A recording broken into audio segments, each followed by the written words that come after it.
symbolism are used in poetry and other forms of literature to enhance the author's message or theme. While symbols and images both evoke pictures in our mind, they're not exactly the same.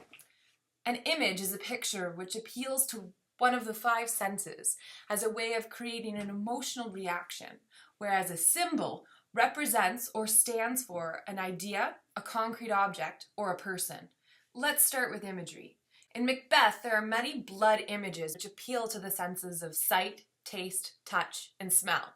In the play, blood imagery creates a series of sickening pictures that we associate with the autocratic Macbeth.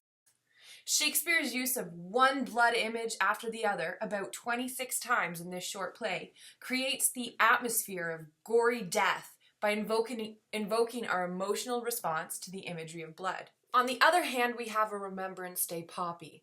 While the color of this flower might have some association with the blood shed during battle, it's actually a symbol of those who sacrificed their lives during war in service of our country. Thus, it stands for the concept of sacrifice. Literal imagery creates a mental impression through the use of language that appeals directly to the senses by describing a thing, a person, a feeling, or an experience. This poem by Canadian Raymond Schuster demonstrates the use of literal imagery.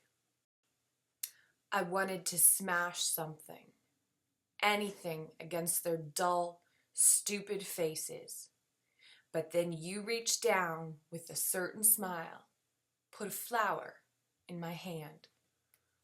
In this poem, Schuster uses literal imagery. The something that might be smashed against the dull, stupid faces contrasts with the gentle hand that reaches down with a certain smile and places a flower into the speaker's hand. Anger and violence are the start of this poem, but they transition and become gentleness and peace as the literal imagery in this poem is further developed. Figurative imagery is created by using figures of speech, such as metaphor, simile, and personification. These figures of speech describe something by indirectly comparing it to something else. Let's take a few seconds to review these three figures of speech. The most basic is simile. This is a comparison of one thing to another by using like or as. The car moves as fast as a rocket. Metaphors achieve comparison without using like or as. That car is a rocket. Personification occurs when a creature or object is given human qualities. In the morning, the sun rose and winked at the world below. Now let's talk about symbolism in poetry. As stated earlier, symbols are used to represent a concept or idea. A heart, for example, represents love. That's easy.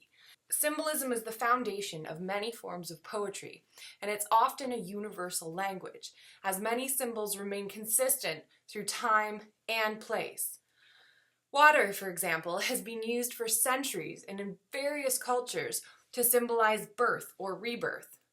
Symbolism can be straightforward and very obvious, or deeply complex and hidden. So when reading a poem, make sure you really take the time to comb through it and find all the pieces of symbolism.